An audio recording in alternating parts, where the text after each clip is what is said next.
Yeah, this is head coach Ross of the Atacx gym, and I'd like to respond to some of the comments and some of the flack that Joe Rogan is getting regarding his comments about him being puzzled why John Jones is not far more popular than he should be. John Jones, the UFC light heavyweight champion of the world, the youngest light heavyweight champion in UFC and Pride history.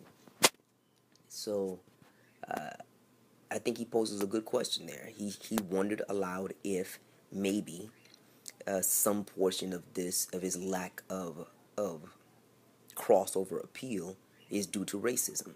And then there's a lot of stupid fools who've been responding and saying stuff like, "Oh, I just hate John Jones and it has nothing to do with racism." Yeah, maybe for you. But look, I've been around the MMA circles since just before Maurice Smith rose up and took the heavyweight title from Coleman. And let me tell you, there were a lot of people, there who was just liking MMA and just supporting their favorite fighter, their favorite style, whatever, regardless of whoever. And they were doing that with that special kind of ferocity and fervor that alpha male personalities have. It's kind of like crazy soccer fans out over there. Crazy soccer fans who know martial arts. People who can fight or think they can, or just want to be around people who are alpha males and you receive some of that alpha light, and this is for men and women.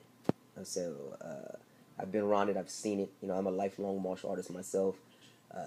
I've more than held my own against quite a few various martial artists and MMA guys, champions as well, and they can co-sign that. The only reason why I even bring it up is just in case some of you fans out there, or just some of you haters out there, just start questioning, hey, who is this guy, Ross, to even say any of this.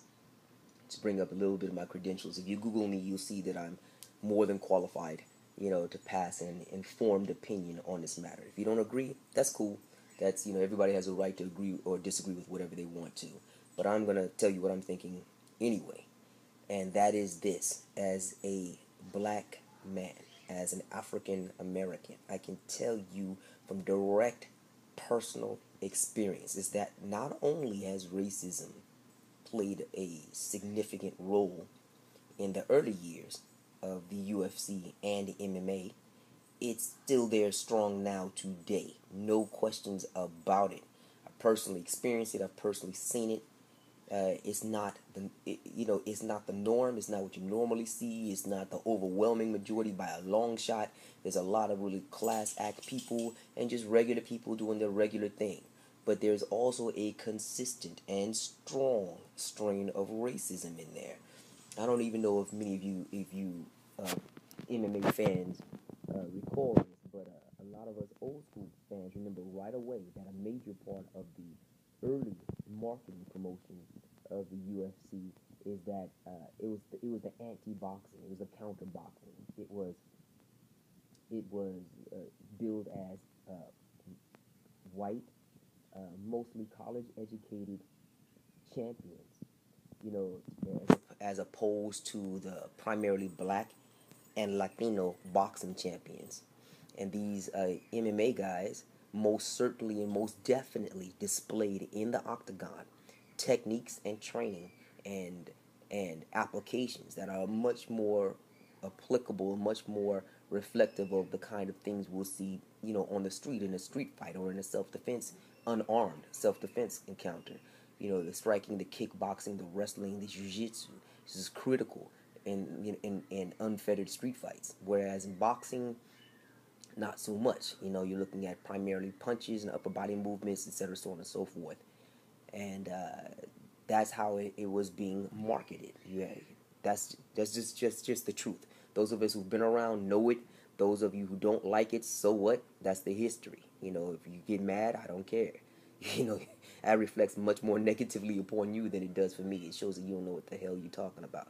And I mean that in the most direct and non-insulting way I can present that. So that's just the truth of the matter. It was presented as the you know the anti-boxing with with champions of greater education and greater personal quality, greater personal integrity, and champions who displayed more realistic self-defense skills which are superior to those of boxing. If you put a boxing champion in with an MMA guy, MMA guy will steamroll him pretty much across the board, no matter what the weight class is, and that's just what it is. So this began to change.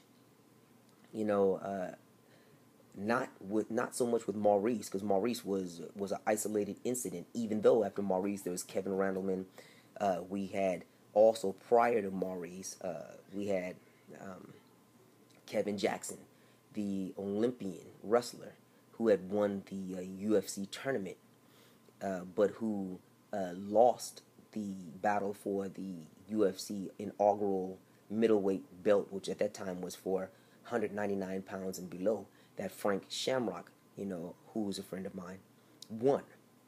So, what happened here is the person who began to initiate a change in, shall we say, the color line in the UFC champions was actually Quentin Rampage Jackson, and he received a lot of hate when he beat Chuck Liddell. And this again is something I can personally attest to.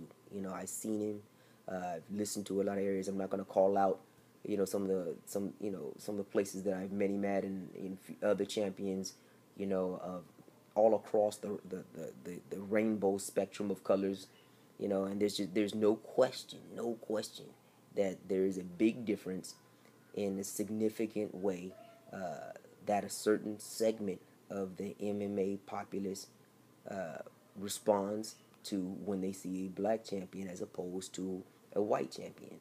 Truth is, if Chuck Liddell did anything like John Jones did, Chuck Liddell would be the man. I mean, he would be widely and wildly popular even now, and widely and wildly acclaimed to be the greatest ever. And by the way, to me, in my opinion, the greatest ever still at this point in time is Fedor Emelianenko. Despite the losses toward the end of his career, his dominant run as champion, not only that he won, but the way he won, pretty much puts him on top.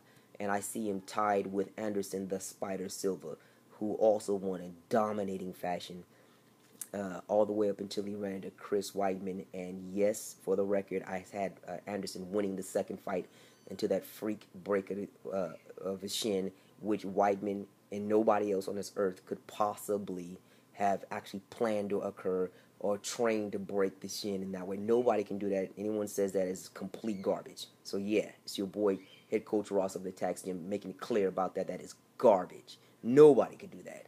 That's the end of that story. Anyway, John Jones. If Tito Ortiz did what John Jones did, he would still be considered the greatest. Randy Couture is basically the Bernard Hopkins of MMA, and as such, in my opinion, he's still untouched because nobody's done what he's done at the age that he's done it for as long as he's done it, primarily in the age group that he's done it in. So we'll just have to see, if there's anybody else who will step up to the Randy Couture level. But John Jones, his popularity is definitely negatively affected by the haters who are also racists. There's just absolutely no question about that. And the people who disagree with that, they are coming from a position of literal ignorance.